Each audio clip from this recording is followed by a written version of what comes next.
Hello friends, अभी तक हम लोगों ने बोट एंड स्ट्रीम जो चैप्टर पढ़ रहे थे रेलवे के लिए तैयारी के लिए, बोट एंड स्ट्रीम, उसके 30 क्वेश्चन तक मैंने लगा लिया था और 31 से 45 तक पढ़ना है। तो देखिए, इसकी पीडीएफ जो है अगर नहीं मिल पा रही है तो ऐसा कीजिए, टेलीग्राम चैनल पे आलोक पैसन यूपीपीएससी लिखिएगा, वहाँ से पीडीएफ डाउनलोड कर लीजिएगा तो थोड़ा आसान हो जाएगा। ठीक है, पीडीएफ के बिना पढ़ना थोड़ा मुश्किल है क्योंकि क्वेश्चंस मैं लिखता नहीं हूँ और फिर दिक्कत आएगी, इसलिए पीडीएफ डाउनलोड कर लीजिए। बाकी करते हैं। चैप्टर है बोट एंड स्ट्रीम, मतलब नाव और धारा।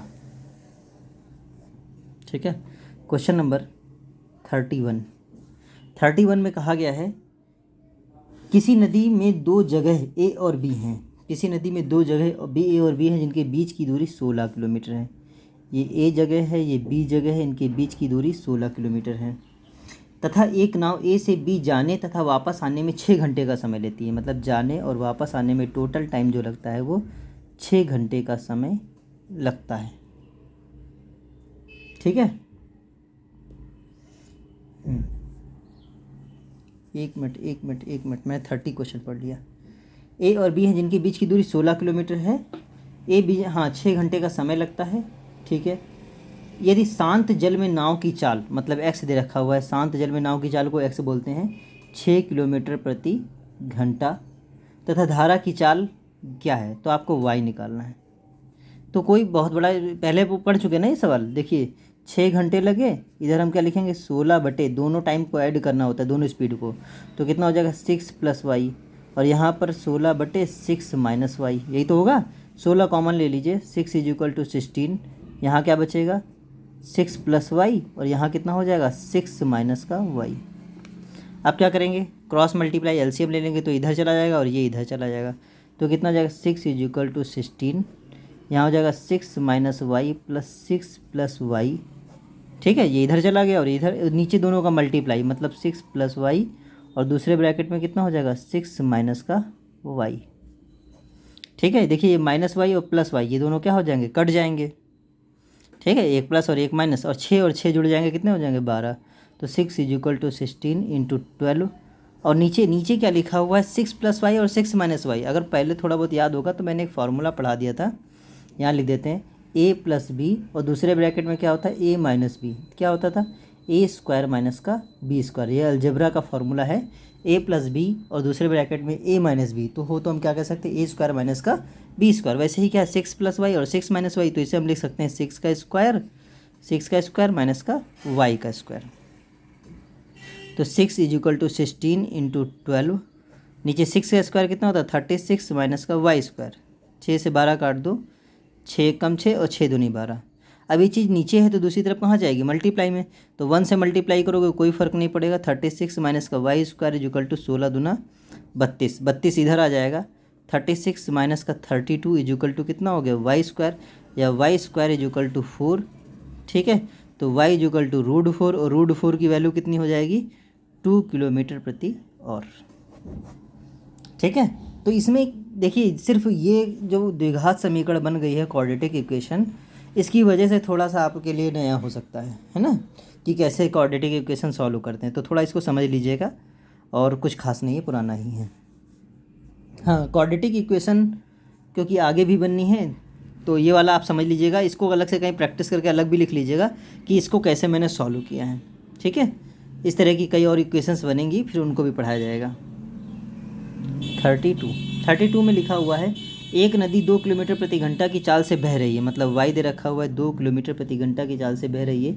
एक नाव उस नदी में एक स्थान से दूसरे स्थान तक 30 किलोमीटर की दूरी 8 घंटे में जाकर वापस चली आती है। मतलब 30 किलोमीटर की दूरी, डिस्टेंस जो है वो 30 किलोमीटर है, और पूरा टाइम जो है उसको 8 घंटे लगता है। 8 घंटे में जाती है और वापस भी आ जाती है। शांत जल में नाव की गति क्या है, मतलब आपको x निकालना है इस बार।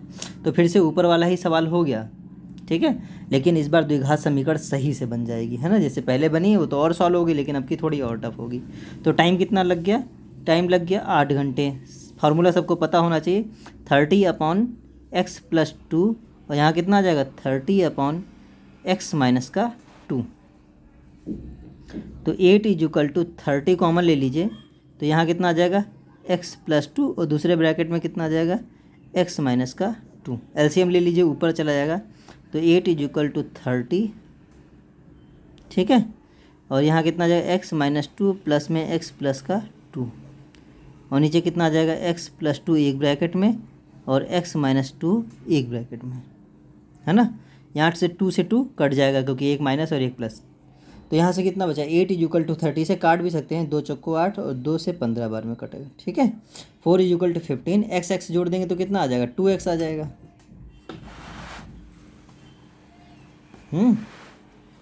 कितना आ जाएगा 4 = 15, x जोड़ दिया कितना आ गया 2x और नीचे कितना आ रहा था x+2 और x-2, तो इसे क्या ले सकते हैं x² माइनस का 2 का स्क्वायर। इस 2 से ये 2 और 4 और काट दिए, 2 बचा, तो क्या हो गया 2 = 15 इंटू x, नीचे कितना हो गया x² माइनस का 4, ठीक है। क्रॉस मल्टीप्लाई कर दीजिए, 2 ब्रैकेट में x² माइनस का 4 = 15x, अंदर मल्टीप्लाई कर दीजिए, 2x² माइनस का 8 = कितना 15x, यह आ जाएगा 2x² माइनस का 15x माइनस का 8 = 0।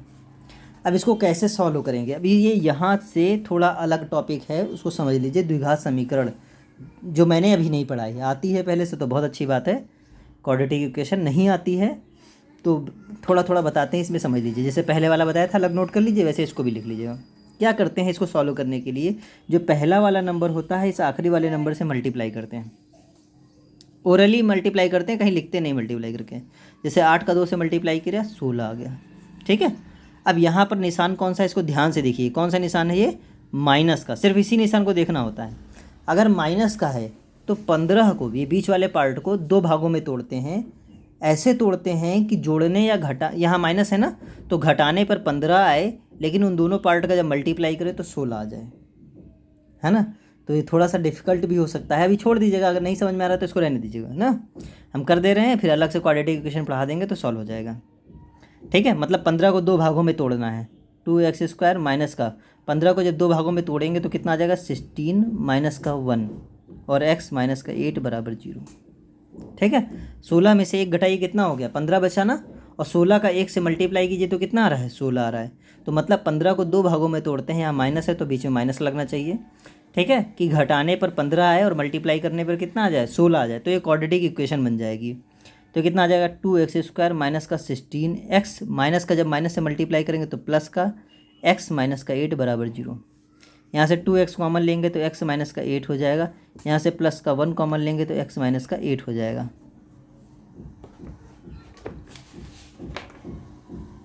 ठीक है। x माइनस 8 और x माइनस 8, तो अब यहाँ से देखिए तो कितना हो रहा है, बराबर कितना हो गया 0 हो गया। x माइनस 8 यहाँ भी है, x माइनस 8 यहाँ भी है, तो x माइनस 8 को कॉमन करके एक बार लिख लीजिए, और यहाँ से क्या बचा 2x और यहाँ से कितना बचा प्लस का 1 = 0। तो x माइनस 8 = 0, एक एक करके 0 के बराबर करते हैं, तो x = कितना हो गया 8 किलोमीटर प्रति घंटा। देखिए सवाल में नॉर्मली कुछ नहीं है, बट इसमें जो क्वाड्रेटिक इक्वेशन है इसलिए आपको थोड़ा सा कठिन लग सकता है, और उसमें कोई बहुत बड़ा इशू नहीं है, ठीक है। 8 किलोमीटर प्रति घंटा हो गया, गुड। अब क्या करना है इसके आगे, ये हो गया, बस यही निकालना है। अब देखो एक बार x माइनस 8 को 0 के बराबर किया, दूसरी बार 2x + 1 को 0 के बराबर करते हैं। अभी इसकी ज़रूरत नहीं है हमें, आपको बता देते हैं। 2x + 1 = 0 रखेंगे तो x की वैल्यू आएगी माइनस का 1/2। अगर चाल जो है वो माइनस में होती नहीं है, इसलिए इस वैल्यू को हम नहीं लेंगे, यही हमारा आंसर हो गया, ठीक है। इसको थोड़ा ध्यान से देखिएगा, आ जाए तो ठीक है, नहीं तो छोड़ दे, कोई ज़रूरत भी नहीं है, देखा जाएगा। 33 करते हैं। 33 में लिखा हुआ एक नाव की शांत जल में गति, शांत जल में गति को क्या बोलते हैं x मिलते हैं 12 किलोमीटर प्रति घंटा। एक नदी 2.5 किलोमीटर प्रति घंटा की चाल से बह रही है, मतलब y दे रखा हुआ है 2.5 किलोमीटर प्रति घंटा। अनुप्रवाह तथा ऊर्ध्व प्रवाह में एक निश्चित दूरी तय करने के लिए लिए गए समय का अनुपात बताइए, मतलब आपको T1 रेशियो T2 बताना है, ठीक है। अनुप्रवाह में लगा समय और ऊर्ध्व प्रवाह में लगे समय का अनुपात। तो अगर हम अनुप्रवाह यानी T1 की बात करते हैं, T1 को हम लोग क्या बोलते थे अनुप्रवाह। अनुप्रवाह में क्या होता है दूरी बटे चाल। चाल क्या हो जाएगी, अनुप्रवाह में चाल को जोड़ देते हैं, 12 में 2.5 जोड़ दीजिए तो कितना हो जाएगा 14.5, ये तो आ जाएगा। अगर हम ऊर्ध्व प्रवाह की बात करते हैं, ऊर्ध्व प्रवाह में T2 इक्वल टू कितना आ जाएगा, D/12 से 4.2 माइनस कर देंगे तो कितना आ जाएगा 9.5, ठीक है, ये आ जाएगा। अब हमें क्या करना चाहिए, इनको डिवाइड करने को बोला है इन्होंने, है ना, क्या बोला है कि अनुपात चाहिए तो दोनों को डिवाइड कर लेंगे। तो T1/T2, T1 की वैल्यू कितनी है D/14.5, T2 कितनी है D/9.5, तो T1/T2 is equal to D/4.5, sorry 14.5, और ये कितना हो जाएगा, पलट के उल्टा लिखेंगे तो 9.5/D, तो D से D कैंसिल, पॉइंट से पॉइंट हट गया। तो अब क्या बचा, T1/T2 इज इक्वल टू 95/145, ठीक। अब इसको 5 से डिवाइड करते हैं, 5 19 जा और 5 दूनी 10, 5 9 45, तो कितना आ जाएगा T1/T2 इज इक्वल टू 19/29, ठीक है। तो इसमें क्या समझना क्या था, समझना कुछ नहीं था, दोनों का अनुपात पूछा था, दोनों समय निकाल ले, दोनों को डिवाइड कर ले, जो आया वो आपका आंसर हो गया। 33 के बाद क्वेश्चन नंबर 34। 34 में बोला गया है एक नाव की स्थिर जल में गति 8 किलोमीटर प्रति घंटा है, मतलब x दे रखा हुआ है 8 किलोमीटर प्रति घंटा, वो तथा वह 2.5 किलोमीटर प्रति घंटा की गति से बहने वाली धारा के साथ, y दे रखा है 2.5 किलोमीटर प्रति घंटा, ठीक है।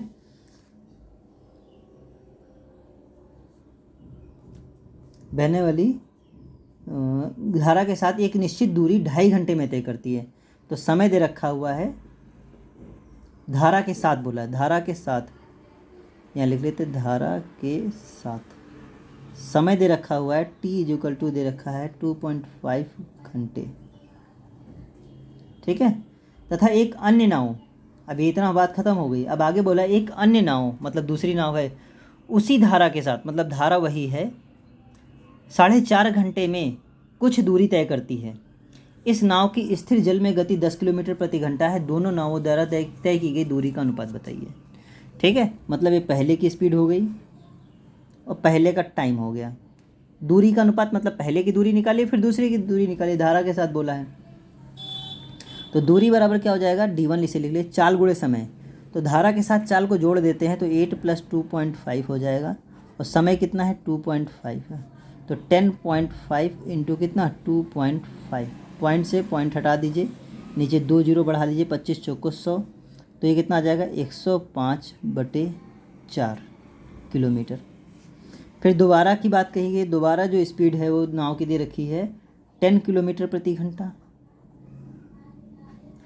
ठीक है, और तो कुछ दिया नहीं है, कुछ दूरी, फिर से दूरी पता नहीं, तो D2 इक्वल टू फिर से क्या हो जाएगा 10, और वही धारा है तो पुराने वाला ही जोड़ देंगे स्पीड ना धारा की, और समय कितना लग रहा है भाई, इसमें लग रहा है 4.5 घंटे, तो T2 इक्वल टू लिख लीजिए 4.5 आवर्स, तो यहाँ से कितना 4.5 घंटे, तो 12.5 इंटू कितना 4.5 मल्टीप्लाई कर लीजिए, 2 जीरो बढ़ा लीजिए, 25 चौको 100, 25 25 125, और तो कुछ कटेगा नहीं, 45 दूना 90 दूना 180, मतलब 225, 225/4 है ना, 55 25 5 को 20 22, ठीक है, ये आ गया। अब दोनों की दूरियों का अनुपात बताया है, तो D1/D2 बराबर कितना आ जाएगा 105/4, और नीचे कितना आ जाएगा 225/4, तो D1/D2 इक्वल टू आ जाएगा 105/4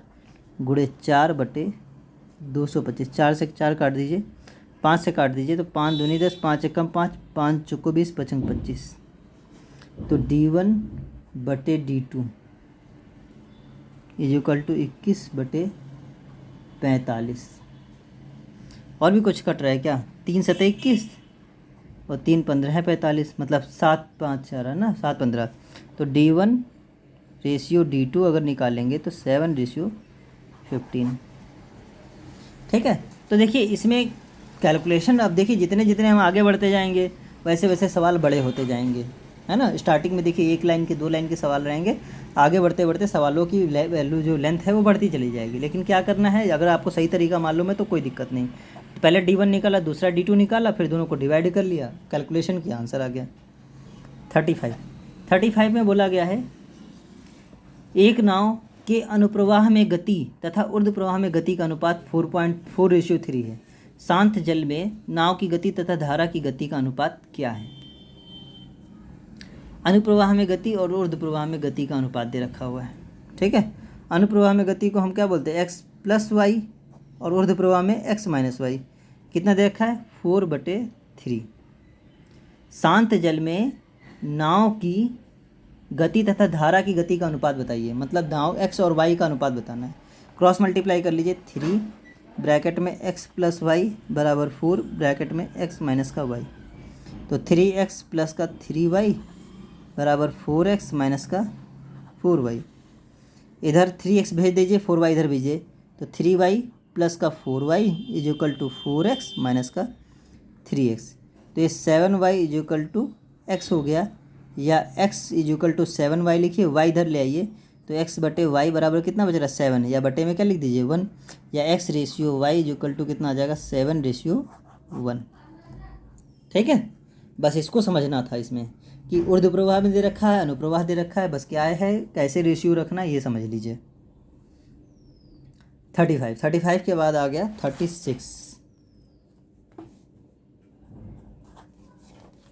36 में कहा है किसी नाव के अनुप्रवाह तथा ऊर्ध्व प्रवाह में गति का अनुपात 6:5 है ना। अनुप्रवाह मतलब x+y, ऊर्ध्व प्रवाह मतलब x माइनस y।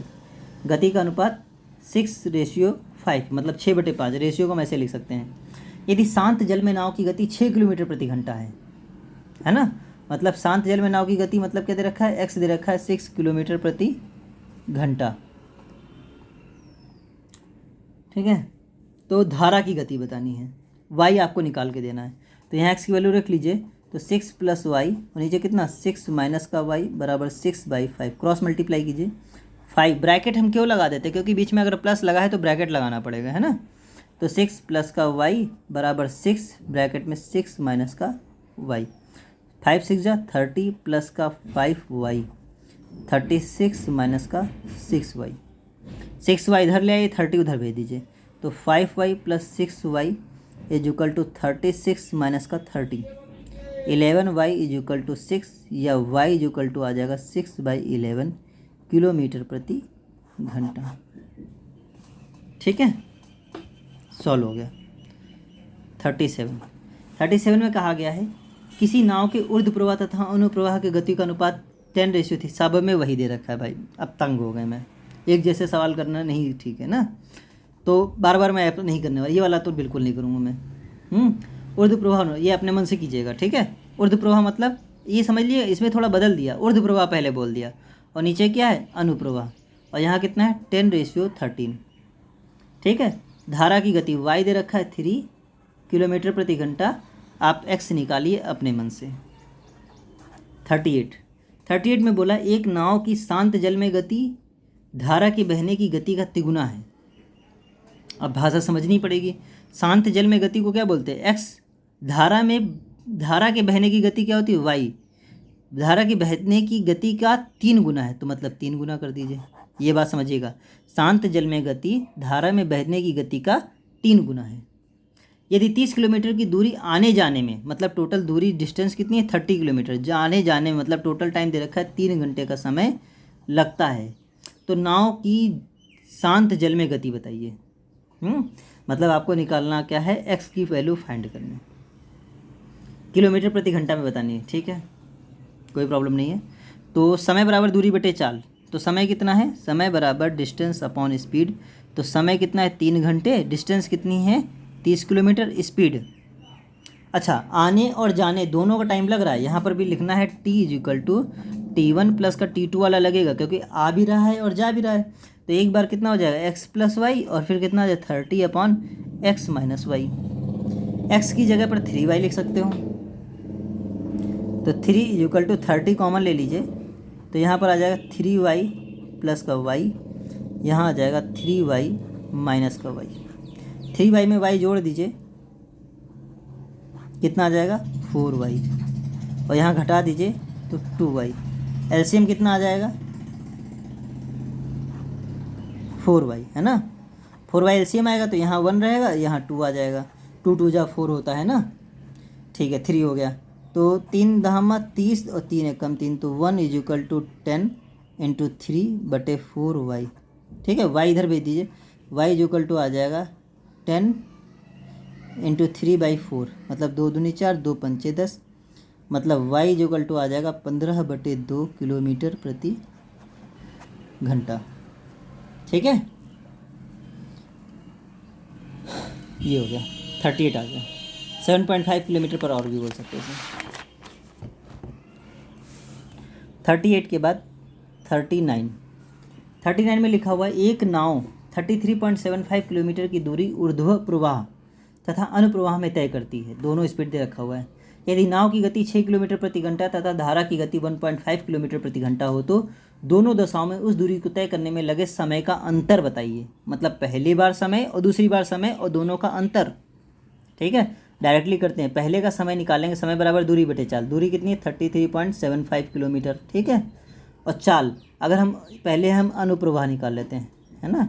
अनुप्रवाह में कितना समय लगेगा, अनुप्रवाह में समय को जोड़ देते हैं, स्पीड को जोड़ देते हैं। तो 6 किलोमीटर प्रति घंटा 1.5 किलोमीटर प्रति घंटा, तो कितना है 7.5 किलोमीटर प्रति घंटा। यहाँ पॉइंट के बाद 2 अंक है, यहाँ पॉइंट के बाद 1 अंक है, तो यहाँ पर 1 अंक और बढ़ा लिया, बराबर हो गए। अब तो अब हम क्या करेंगे, पॉइंट से पॉइंट हटा देंगे। ठीक है, तो कितना आ जाएगा, अब किससे भाग करते हैं 25 से। 25 से आए 75, 0 हो गया।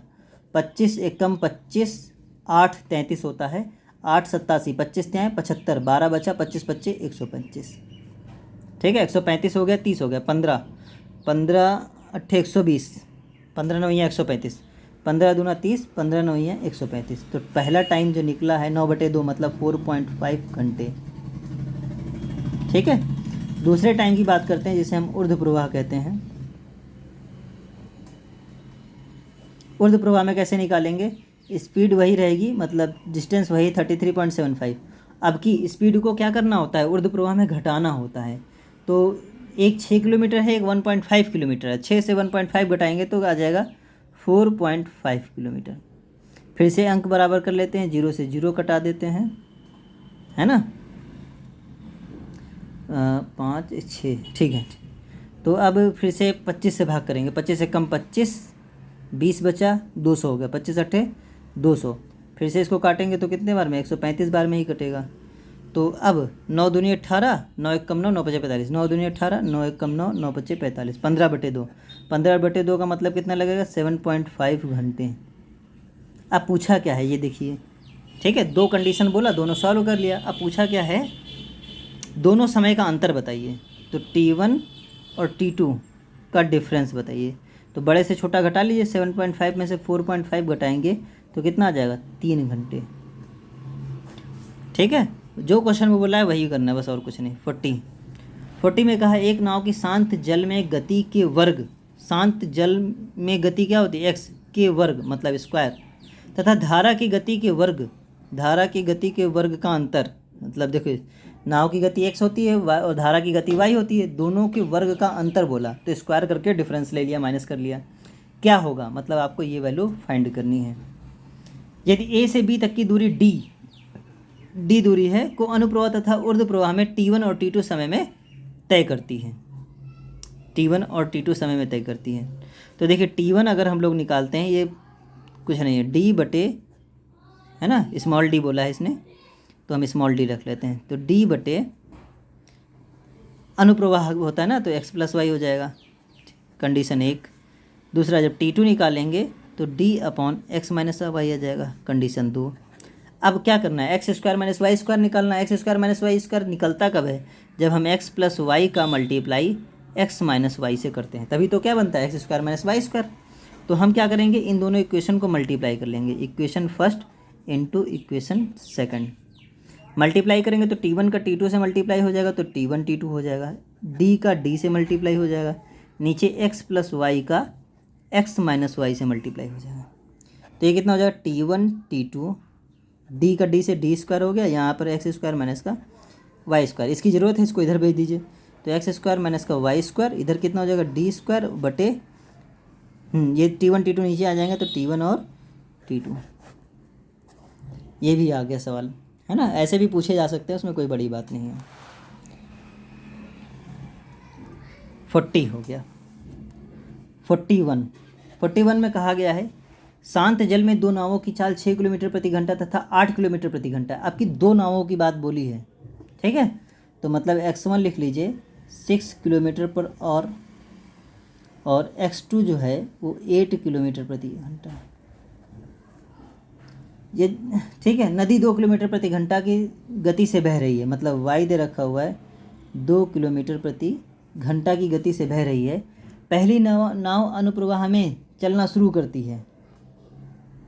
अब इसके आगे बात समझनी पड़ेगी। पहली नाव अनुप्रवाह में चलना शुरू करती है तथा उसके 4 घंटे बाद दूसरी नाव उसी दिशा में पीछा करती है। कितने घंटे बाद पहली नाव दूसरी नाव पकड़ लेगी? देखिए ये क्वेश्चन हम लोग कई बार कर चुके हैं, इससे पहले भी मतलब इस तरह के क्वेश्चन किए जाते हैं। पकड़ने में जो समय लगता है ना, पकड़ने में लगा समय, तो समय बराबर हमने इसको क्या पढ़ाया था, समय बराबर दूरी बटे चाल। तो चाल, क्योंकि जब पीछा किया जाता है तो चालों का डिफरेंस ले लेते हैं। देखिए चालों का डिफरेंस कैसे लेंगे, अनुप्रवाह की बात करते हैं तो जुड़ जाती है, 6 और 2 क्या कर देंगे 8 हो जाएंगे, 8 और 10 क्या हो जाएंगे, 8 और 2 क्या हो जाएंगे 10 हो जाएंगे। तो जब अनुप्रवाह की बात होती है तो चाल को घटा देते हैं, चालों का डिफरेंस लेते हैं ना। तो अनुप्रवाह में इनकी चाल कितनी हो जाएगी 8 और इनकी 10, तो 10 में से 8 को क्या करेंगे माइनस करेंगे, ठीक है। ऊपर क्या करते हैं समय बराबर दूरी बटे चाल। तो दूरी कैसे नहीं, दूरी बराबर चाल गुणे समय। पहले चलती है 6 किलोमीटर प्रति घंटा, है ना, क्योंकि अनुप्रवाह की बात है तो इन दोनों को क्या करेंगे जोड़ देंगे, है ना। अनुप्रवाह में जोड़ देंगे तो स्पीड कितनी हो गई 8 किलोमीटर प्रति घंटा। स्पीड कितनी हो गई 8 किलोमीटर प्रति घंटा। और कितनी देर ये चलता है, कितनी देर बाद पकड़ता है 4 घंटे बाद, तो इसमें 4 से मल्टीप्लाई करेंगे। अब ये चोर सिपाही वाला सिस्टम है, फिर से समझिए। नीचे दोनों की चालों का डिफरेंस 6 2 8 और 8 और 10, 10 में से 2 8 घटा दिया। ऊपर चाल गुणे समय, चाल क्या है भाई, ये पहला वाला पहले भागता है ना, तो 6 और 2 8 हो गई, और समय कितना 4 घंटे, 4 घंटे भागता है। तो बताइए कितने घंटे में पहली नाव दूसरी नाव को पकड़ लेगी। चलो 8 चौको 32, नीचे कितना हो जाएगा 2, 16 घंटे में नाव को पकड़ लेगी, पहली नाव दूसरी नाव को पकड़ लेगी। तो इस लैंग्वेज को समझिएगा थोड़ा, क्योंकि इससे पहले भी कर चुके हैं, उतना बहुत बड़ा इशू नहीं है। 42 अनुप्रवाह में एक नाव 15 किलोमीटर प्रति घंटा की गति से चल रही है। अनुप्रवाह मतलब m या फिर x प्लस का y कितना है 15 किलोमीटर प्रति घंटा। धारा की गति 3 किलोमीटर प्रति घंटा, y जो है वो 3 किलोमीटर प्रति घंटा। शांत जल में नाव की गति शांत जल में नाव 60 किलोमीटर की दूरी तय करने में कितना समय लेगी। तो डिस्टेंस है 60 किलोमीटर, तो समय बराबर दे रखा है दूरी बटे चाल, है ना। 42 धारा की गति शांत जल में पूछा गया है, इस बात को समझिए। शांत जल में कितना समय लेगी, ठीक है। तो पहले शांत जल में चाल निकालते हैं, कैसे। यहाँ पर x प्लस वाई बराबर 15 है, y का मान 3 है, तो यहाँ पर रख दीजिए। तो x प्लस का 3 इक्वल टू कितना हो जाए 15, तो x इक्वल टू उधर माइनस कर देंगे तो कितना आ जाएगा 12 किलोमीटर पर आवर, ठीक है। शांत जल में बोला है तो इसको देखिएगा, शांत जल में 60 किलोमीटर जाने में लगा समय,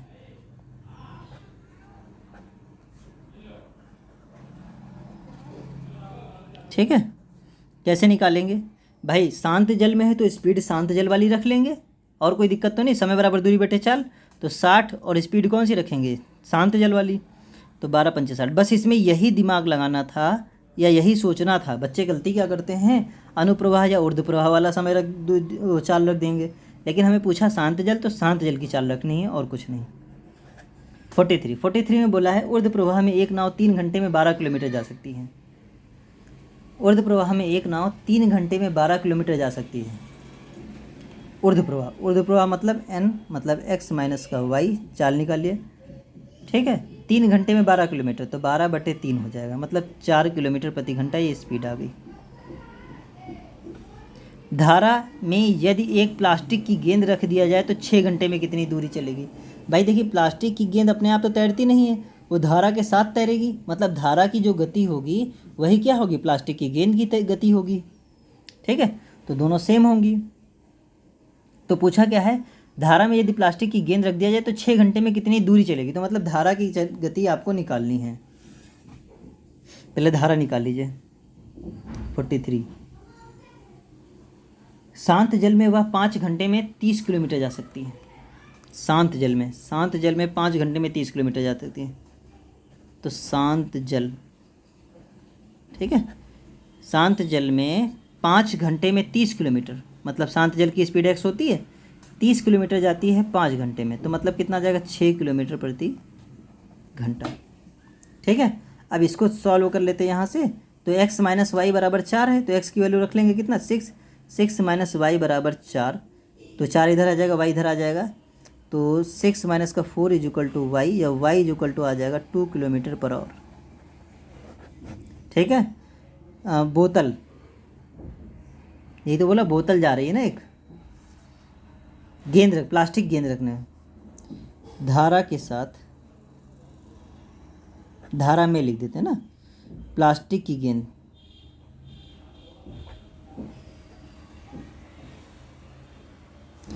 कितनी दूरी तय करती है, तो दूरी बराबर चाल गुणे समय। अब देखिए, जो गेंद बह रही है वो धारा के साथ बह रही है, इसलिए इसमें सिर्फ धारा की चाल रखी जाएगी 2 किलोमीटर, और कितने समय में पूछा गया है, 6 घंटे में, तो ये 12 किलोमीटर की दूरी तय करेगी। ठीक है, बस इसमें लॉजिकली थोड़ा ये समझना है कि कहाँ शांत जल के रखना है, कहीं पर धारा का रखना है, तो गड़बड़ ना हो कि शांत जल की जगह कुछ और रख दिया या किसी की जगह कुछ और रख दिया, तो सब गलत हो जाएगा, इसलिए इसको ध्यान दीजिएगा। 43 हो गया, 2 क्वेश्चन और हैं। 44 में बोला गया है ए से बी तक 12 किलोमीटर की दूरी, ए से बी तक 12 किलोमीटर की दूरी, बी से सी तक 18 किलोमीटर की दूरी, बी से सी तक 18 किलोमीटर की दूरी तय करने में एक नाव को अनुप्रवाह में कितना समय लगेगा। मतलब आपको T1 समय पूछा गया है, लगेगा, ये क्या पूछा है, अनुप्रवाह। ठीक है, कितना समय लगेगा यदि ए से बी तक उसकी अपनी गति 4 किलोमीटर प्रति घंटा। ठीक है, ए से बी तक कितनी है, 4 किलोमीटर प्रति घंटा। बी से सी तक कितनी है, बी से सी तक 7 किलोमीटर प्रति घंटा। ठीक है, तथा धारा की गति 2 किलोमीटर प्रति घंटा है, तो y जो है 2 किलोमीटर प्रति घंटा है। ए से बी तक जो उसकी गति है, मतलब ये नाव की गति है, इसे x बोल सकते हैं या x1 बोल लीजिए, इसे क्या बोल सकते हैं, x2 बोल सकते हैं। ठीक है, तो ए से बी तक अगर हम नाव की गति बोलते हैं, अनुप्रवाह में समय निकालना है। ठीक है,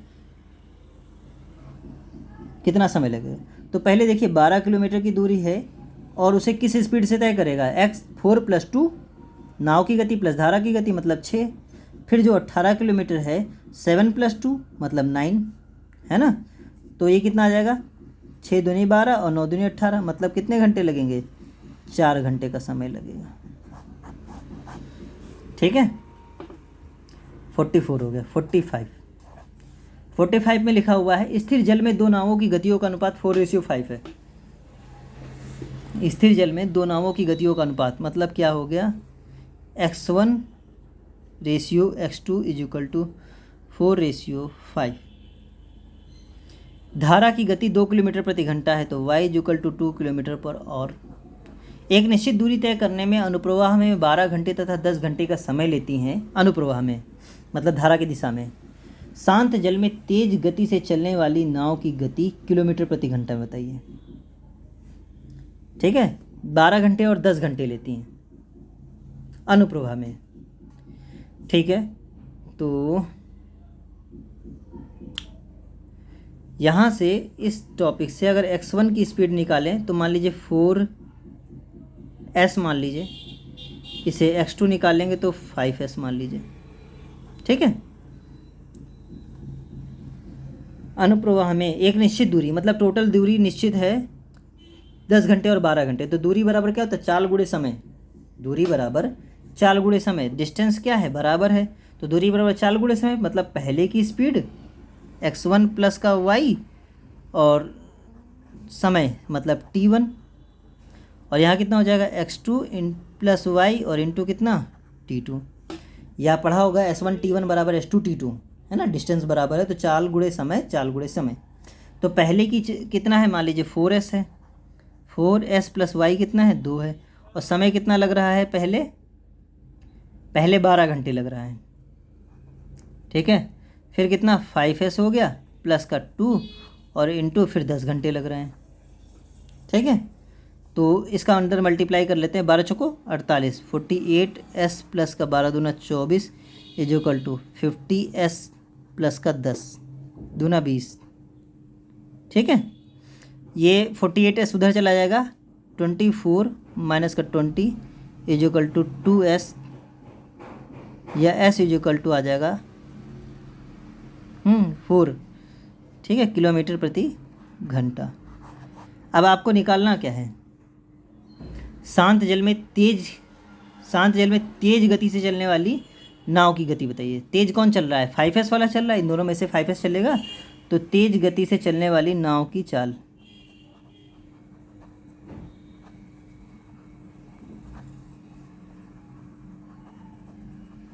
नाव की चाल बोला है शांत जल में, वो भी तो शांत जल में वही x हो जाएगा, तो क्या बोलेंगे x2 is equal to 5s है, तो s की वैल्यू 4 रखेंगे तो 5 4 जा कितना हो जाएगा 20 किलोमीटर प्रति और, ठीक है। बस अब 45 तक हो गया है, 5 क्वेश्चन बचे हैं, उनका कोई बहुत ज़्यादा इंपॉर्टेंट नहीं है। अब इसके बाद हम लोग प्रॉब्लम ऑन एजेस वो पढ़ेंगे नेक्स्ट वीडियो में। चलिए बस ये लास्ट टॉपिक, इसके बाद बचेगा उम्र संबंधी प्रश्न, ठीक।